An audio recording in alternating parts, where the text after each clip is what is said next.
Bright Tuty. Every student matters. Hello dear students, welcome to another lecture. So in this class we are going to begin with class 8th alternative English, which is the first chapter that I shall be teaching you today in this video, which is the best Christmas present in the world. Now, as the name suggests, we all understand that this Christmas is a very big day for, people. Even if we are not Catholic, we celebrate Christmas with equal amount of energy, with equal amount of enthusiasm, with equal amount of fervor. And one thing that we all expect on Christmas is gift. So the presents that one gets or one hopes to get, on the day of Christmas is something that makes this day even more special. Now this chapter also, as the name suggests, is about a Christmas present. Now the chapter is a very emotional story about Connie Macpherson. So this chapter is basically divided into two parts, the past as well as the present. The present, we are going to read about our author who, coincidentally got a table in which he found a letter. Now this letter was written by Jim Macpherson to his wife Connie Macpherson. Jim Macpherson was a soldier. Now usually when we talk about war, what do we expect people to do? We expect people to fight with each other. Yes. Now this war, this day of the war that we are going to talk about, that ranges to the flashback, was altogether different than what we usually expect. So there was a war that was going on between the Germans and the British Army, the Americans, and rather than fighting, both these parties, they decided to forget their problems, the fact that they were at war with each other, the fact that they were fighting with each other. So they just left everything behind them and they celebrated Christmas. So Jim Macpherson wrote about this incident to his wife, Connie Macpherson, in the form of a letter. Unfortunately, Jim Macpherson did not meet his wife thereon. He died in the war. And this letter, never reached her. So, our author considered it to be his responsibility to deliver the letter to Connie Macpherson. Connie Macpherson, now an elderly woman, was, her house was burned. She was under a nursing care. When our narrator met Connie Macpherson, she mistook him to be her husband, Jim Macpherson. And that is what is called the best Christmas present in the world, because she thought that her husband has come to meet her on the day of Christmas. She thought that he has fulfilled his promise to meet her on the day of Christmas, and that is why she considered it to be the best Christmas present in the world. Now we are going to read this very emotional, very overwhelming saga about Connie Macpherson and Jim Macpherson. So I spotted it in a junk shop at Bridport, a roll-top desk. The man said it was early 19th century and oak. I had wanted one, but they were far too expensive. This one was in a bad condition. The roll top in several pieces, one leg clumsily mended, scorch marks all down one side. It was going for very little money. I thought I could restore it. It would be a risk, a challenge, but I had to have it.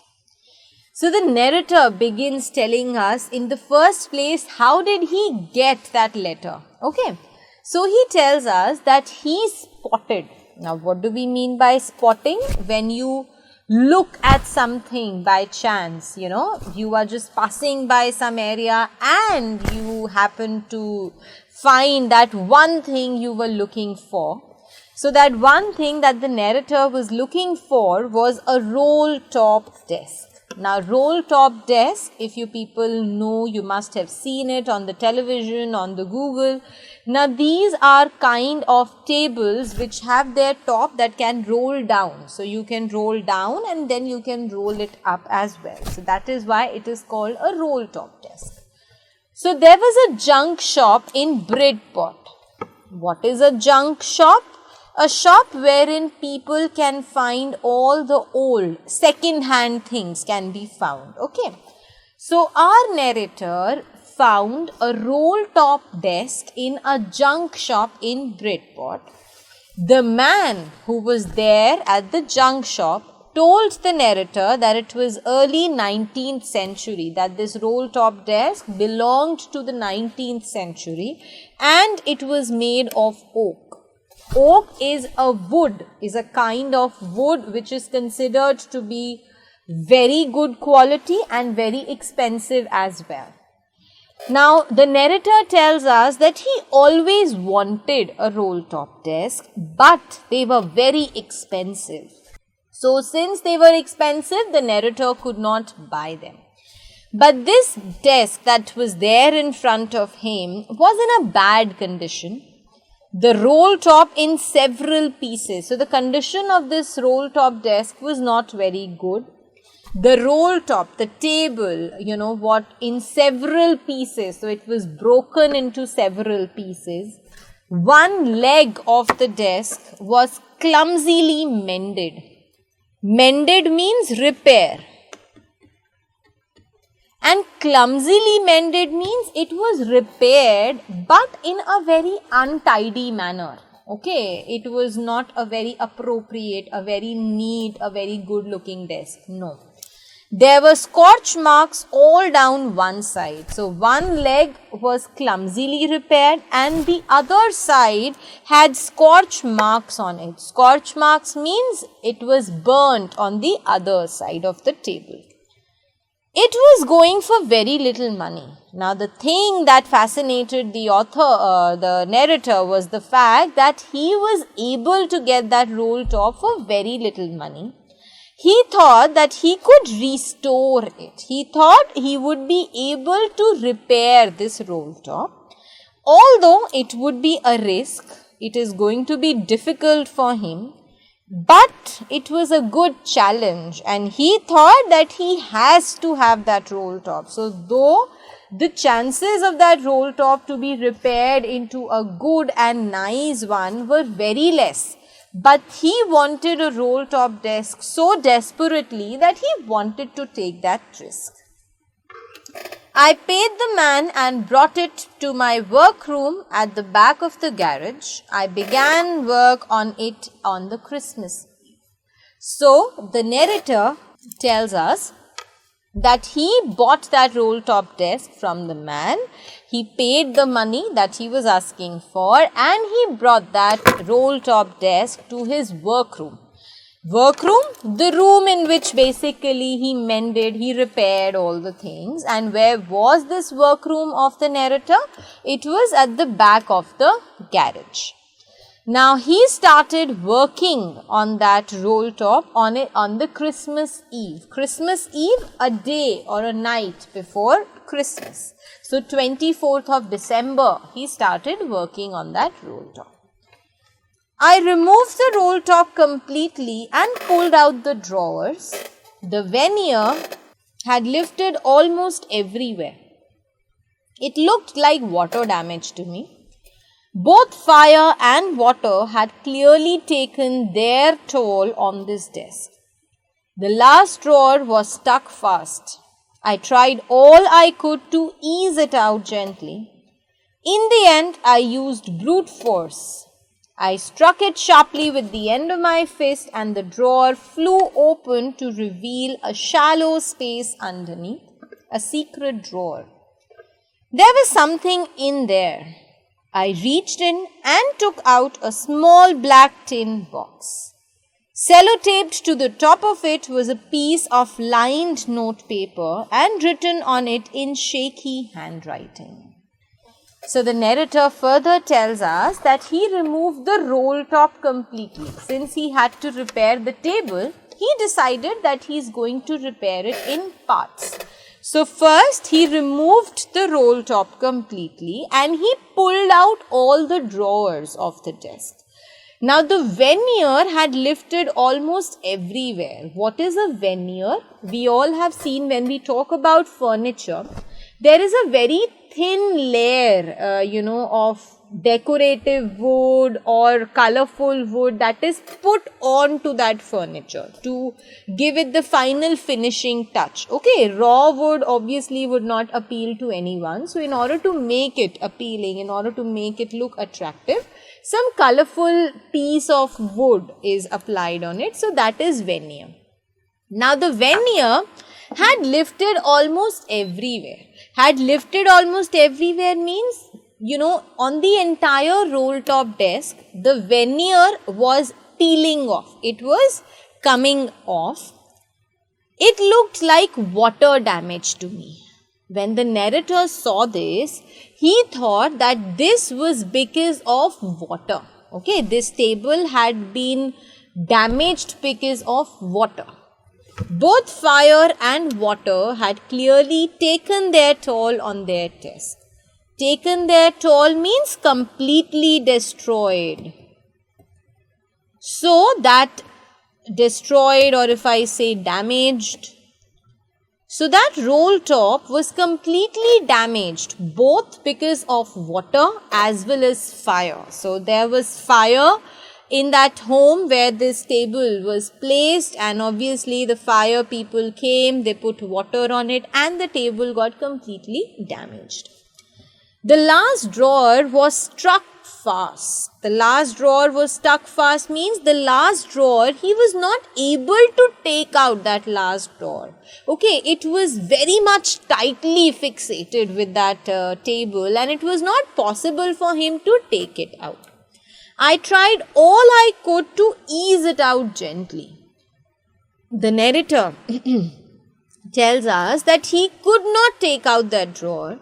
He tried all he could so that he would be able to take out that drawer very gently. He wanted to take that drawer out without damaging it. So he tried everything he could. But it was in vain, it was still useless. So in the end, the narrator had to use brute force. Brute force, the narrator had to use a lot of force, a lot of physical pressure he had to apply onto that drawer so that it would come out. So he struck it sharply with the side of his fist and the drawer flew open. Fist, this is our fist. When we are going to, close our fingers like this, so this is our fist. So he struck that drawer very hard with the side of the fist, and the moment he did that, the drawer flung open. The drawer flew open. It came out of that table and it revealed a shallow space underneath, a secret drawer. And the moment that drawer came out, he saw that the drawer was shallow from beneath. Shallow, it was empty from beneath. Why was it empty? Because inside that drawer was a secret drawer. There was something in that secret drawer. I reached in and took out a small black tin box. So what was there in the secret drawer? There was a small black tin box. Sellotaped to the top of it was a piece of lined note paper. And on the top of that tin box, with the help of sellotape, there was a note paper. There was a paper which was attached to it. And on that paper, in very shaky handwriting, something was written. Shaky, trembling, when you are not able to hold your pen very steadily, you are holding it in a very free manner. Your handwriting automatically, it gets a little off. So in shaky handwriting, on that letter, it was written, Jim's last letter, received January 25, 1915. To be buried with me when the time comes. So it was written on that letter that this was Jim's last letter, which was received in January 25, 1915. And the lady wanted this letter to be buried with her when she dies. I knew as I did it that it was wrong of me to open the box, but curiosity got the better of my scruples. It usually does. So she said, the narrator tells us that when he noticed that letter, obviously he thought that it was somebody's personal letter and he should not open it. But curiosity got the better of my scruples. Scruples means your wisdom, your intelligence. So his intelligence was overpowered by his curiosity, by his inquisitiveness, by all the questions that he had as to what was written in that letter. So he knew what he was doing was wrong, but he was so curious to know what was written in that letter that he kept aside his intelligence and he decided to open it. And he also accepts that it usually does. That was not the first time when this has happened, but usually his curiosity takes over his wisdom. Inside the box there was an envelope. The address read, Mrs. Jim McPherson, 12 Copper Beeches, Bridport, Dorset. I took out the letter and unfolded it. It was written in pencil and dated at the top December 26, 1914. So inside that box was an envelope. Now on the envelope was written the name and the address of the person to which that letter was delivered. So Mrs. Jim McPherson, 12 Copper Beeches, Bridport, Dorset. The narrator took out that letter and he unfolded it. He opened the letter and that letter was written with pencil and the date on the top of the letter was 26 December 1914. Okay, so let us first see how much we've understood from the first part of the story. So what did the author find in a junk shop? So he was able to find a roll-top desk, which was 19th century old and was made up of oak. Right? What did he find in a secret drawer? So what did he find in a secret drawer? He found a box and inside the box was an envelope with a letter in it. Okay, now let us read what was written in the letter. Dear Connie, I write to you in a much happier frame of mind because something wonderful has just happened that I must tell you about at once. We were all standing in our trenches yesterday morning, Christmas morning. It was crisp and quiet all about, as beautiful a morning as I've ever seen, as cold and frosty as a Christmas morning should be. So, the letter was written to Connie. Connie was the first name of Mrs. McPherson. So, Connie McPherson. And as I told you earlier, the letter was written by her husband, Jim McPherson, who was a soldier.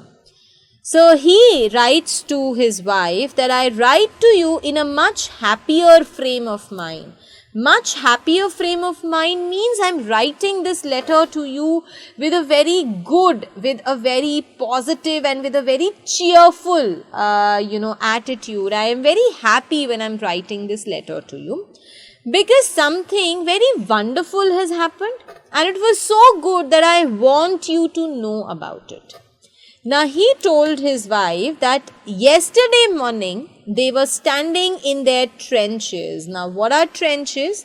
Now, trenches are those ditches, when you dig the ground and you dig the ground so deep that a soldier can't hide in it. So, trenches are specifically made for war front. These trenches basically help the soldiers to hide in them. So, he tells us that he, along with the other soldiers, they were standing in their trenches yesterday morning. It was the Christmas morning. It was crisp and quiet all about. So, everywhere it was deathly silent. Complete silence was there. As beautiful a morning as I have ever seen. So he said that the morning was very beautiful. He had not seen a morning more beautiful than that. And it was as cold and frosty. Frosty, there was a lot of snow all around. It was as cold and frosty as a Christmas morning should be. Christmas is presumably the coldest day of the year. So it was very cold, it was very frosty. I should like to be able to tell you that we began it, but the truth is, I am ashamed to say, is that Fritz began it. First, someone saw a white flag waving from the trenches opposite. Then they were calling out to us from across no man's land. Happy Christmas, Tommy, happy Christmas. Now, there are two words that we come across in this paragraph, Fritz and Tommy. Now, these two are not the names of any person, but they represent the army. Fritz is a collective term that is used to represent the German soldiers, and Tommy is the collective term which is used to represent the British soldiers. So, Jim McPherson writes to his wife that I wish I could have told you that we were the ones who began it, but unfortunately that is not true, because it was not us, but it were the Fritz, the German soldiers, who began it. Now, what did they begin? He tells that first someone saw, from the British soldiers, one of the soldiers saw that a white flag was waving from the trenches in the opposite direction. Now, since they both were in their territories, so somebody who was there on the opposite side, that is one of the German soldier who was hiding in his trench, was hoisting a white flag to them. Now, white flag we all know is a sign of peace. When you want to make peace with somebody, you wave a white flag. Then, so first it was the flag, and then those people, the German soldiers, were calling to the British soldiers, Happy Christmas, Tommy, Happy Christmas.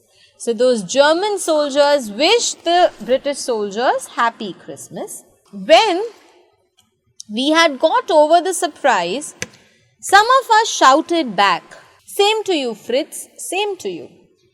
I thought that would be that.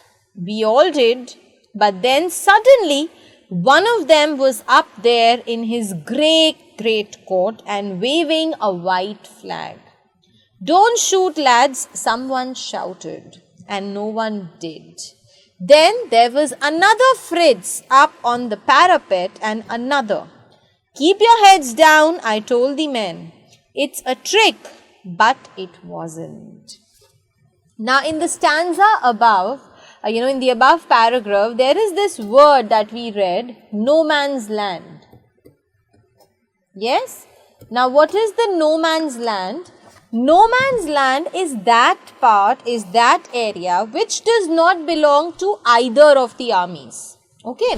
So the area which is between the boundaries, which was neither Germans nor did it belong to the British. So that is why it has been called as a no man's land, because it did not have an owner. So now the German people, the German soldiers, they started wishing them Happy Christmas, and he says that to our surprise, we also wished them back. So they wished us, we wished them back, and I thought that would be that. That would be that means Jim McPherson says that we thought that would be the end of it. Now that we have wished each other a happy Christmas, that is the end of the story. But then suddenly what happened? One of the German soldier who was wearing a grey greatcoat, the uniform of the army, was waving a white flag and was standing there. So he stood up from the place he was hiding and he started waving the white flag. Somebody shouted, "Don't shoot, lads." Lads, young man. So somebody told them not to shoot that German soldier, and nobody did shoot him as well. And then there was another German soldier who stood on the parapet. What is a parapet? Parapet is that area which was near to their trench. Okay, trenches that they were dug inside the ground. So parapet is that piece of land which was exactly over their trench. So another German soldier came out of their trench and he stood on that parapet. And then there was another. One after the other, there were a lot of German soldiers who did so. that is Jim McPherson, told his army men to keep their heads down. He told them to hide in the trenches. He thought this was some sort of a trick that the Germans were doing, but it wasn't. One of the Germans was waving a bottle above his head. It is Christmas Day, Tommy. We have schnapps. We have sausage. We meet you? Yes. By this time, there were dozens of them walking towards us across no man's land and not a rifle between them. Little Private Morris was the first up. Come on, boys, what are we waiting for? And then there was no stopping them. I was the officer. I should have stopped them there and then, I suppose. But the truth is that it never even occurred to me I should. All along their line and ours, I could see men walking slowly towards one another. Grey coats, khaki coats meeting in the middle. And I was one of them. I was part of this. In the middle of the war, we were making peace.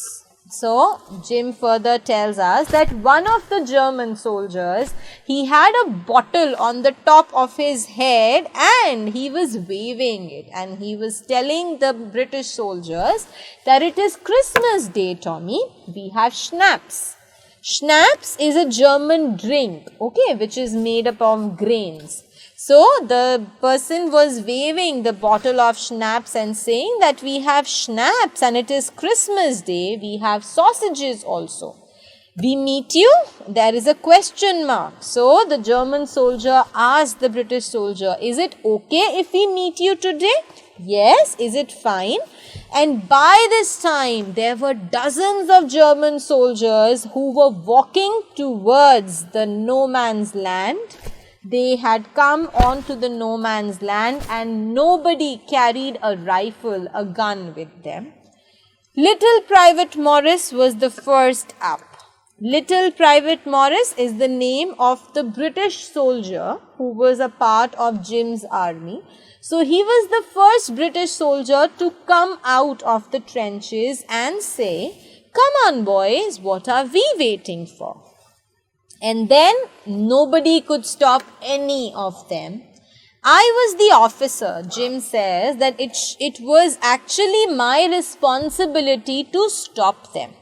But the truth is that I never thought of doing it. I did not see anything wrong that should be stopped. All along their line and ours, he says that from our side and from their side also, I saw all the men slowly coming out of their trenches and meeting one another in the middle. Middle, as I told you, the no man's land. So the grey coats refers to the Fritz, the German soldiers. and the khaki coats refers to the British soldiers. So these are their uniforms of the soldiers. So they all met in the middle and Jim was one of them. He says that we were in the middle of a war, but on that day the best part was that we were making peace. Despite fighting with each other, despite being in the middle of the war, we decided to celebrate Christmas with each other and make peace. So my dear students, I'm sure with whatever we've read, you've got a hint of how beautiful this story has been written.